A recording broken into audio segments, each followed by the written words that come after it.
Hello, today I'm going to make Jewelweed soap because it's a prime season and I have a lot of requests at craft shows and fairs.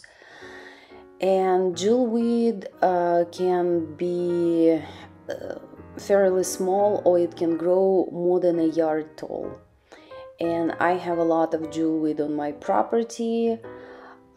So I harvest it, I dry it, and then I sell it or use it in my soaps and salves. So here in this video I collected jewelweed, and you can see leaves started to dry already, but stems are still very juicy.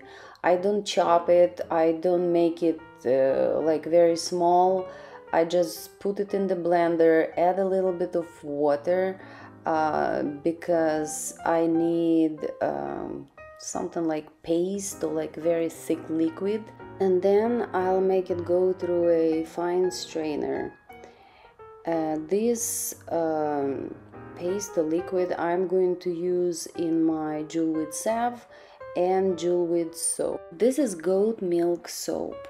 In this recipe I'm substituting water content for half milk and half jewelweed.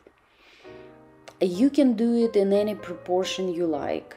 Also, if you decide to go vegan, you can substitute goat milk for whole content of goat milk for jewelweed, or any proportion you want, so like water and jewelweed.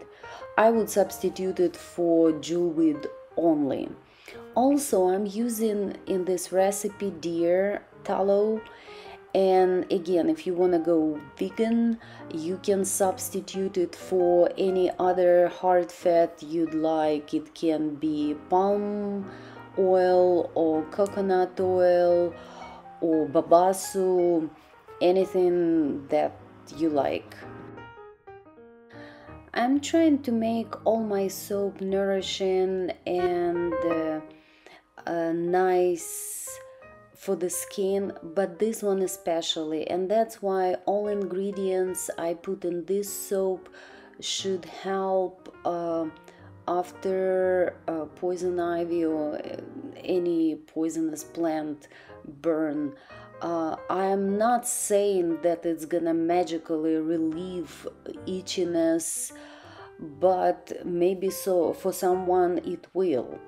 But anyway, all these ingredients are really good and gentle on the skin, including essential oils. After separating some of the liquid part, I am going to freeze the rest, and I can use it in the future for my own baths, or if I get in contact with poison ivy. I have a lot of poison ivy around. Also, I have goats, and I know that sometimes they're going through the poison ivy, and when I pat them I have it on my hands. So I know from the experience that, let's say you touched poison ivy, but you see jewelweed nearby, and if you rub jewelweed in the place where you got in contact with poison ivy, most likely you will not have the burn. But it's just me, it worked for me. In the autumn, we were given a deer by our neighbors, and I collected fat, and in this soap I am going to use also deer fat. If you want a vegan soap, you can substitute deer fat for anything you want basically. But as you can see, deer fat is very hard and crumbly.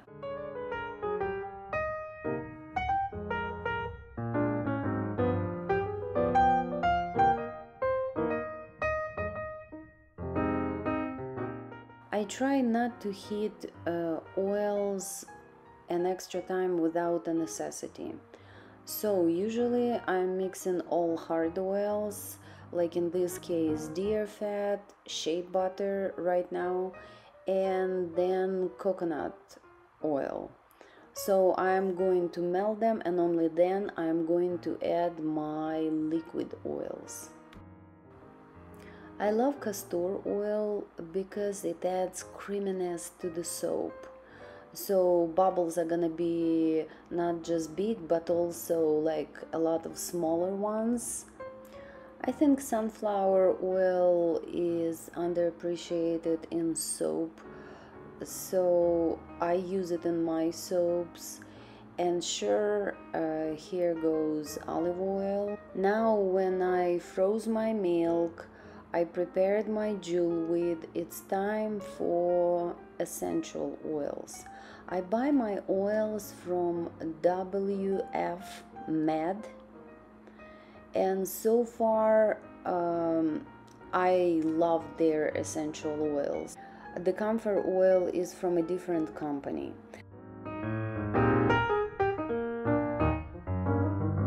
My lavender oil is also from WF Med, but because it comes in a big bottle, I put it in a smaller glass one. I just mark that it's lavender, and it's just more convenient for me. And here comes goat milk.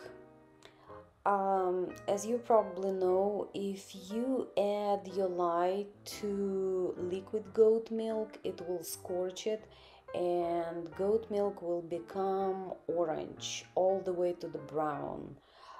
I wouldn't say that it's a big deal, like very big deal, but I prefer it to be not scorched, and that's why I freeze it and then add my lye. It also helps with fumes, and when I mix my lye with frozen milk or water, I can do it inside, and it really helps.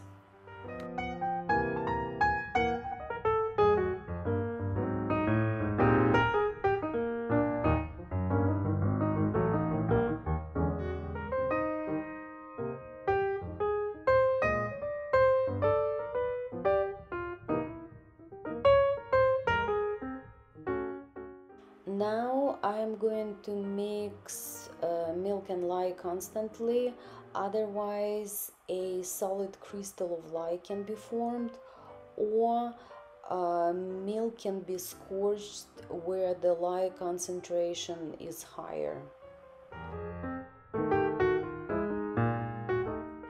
You can see that even though I was mixing all the time, nevertheless milk is changing its color, and it became a little bit yellowish. And now I have my essential oils and Jewelweed ready, and I'm going to add Jewelweed to the lye. You can add Jewelweed to the soap butter already when you mix lye and oils, and then you can add your Jewelweed.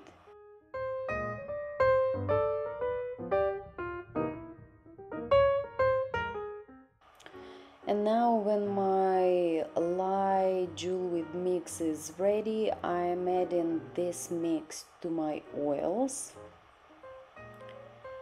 and start mixing it with a blender.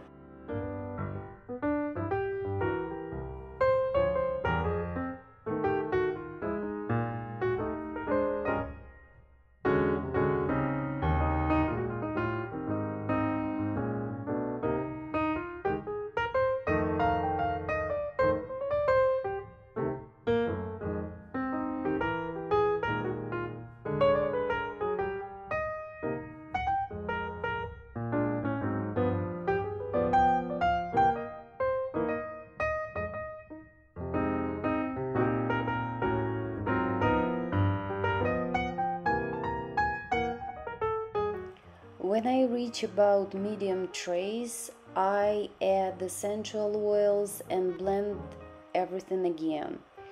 And I know for sure that oils I'm using are not going to accelerate my trace.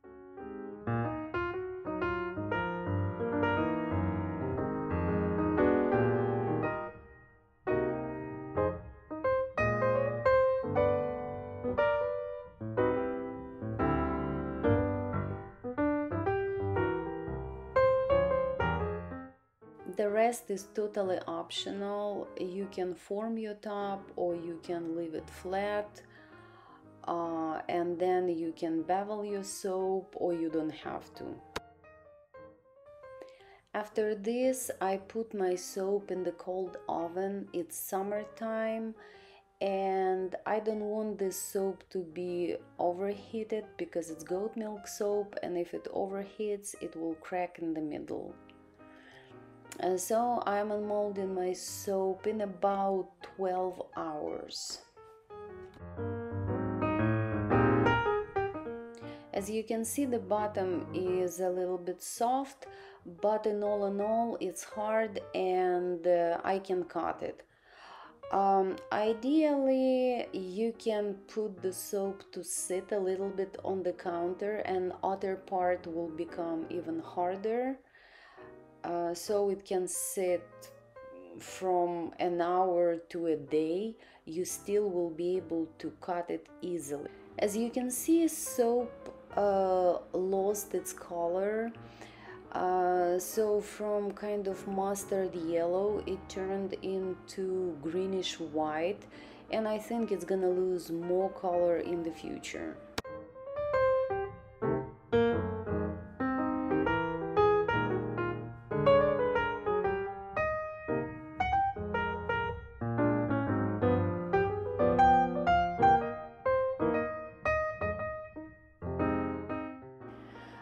In the middle, the soap still has a little bit yellow color, like yellowish green, but it's gonna be exposed to the air and color will even up, like you can see the top and the side.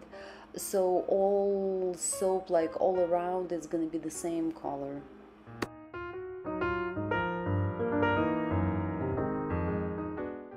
The last 4 pieces I'm going to use as samples. And thank you for watching this video. I hope you liked it. Subscribe and visit my stores on eBay and Etsy. And eBay is going to be 2006 Victoria O, and Etsy it would be Victoria Konung.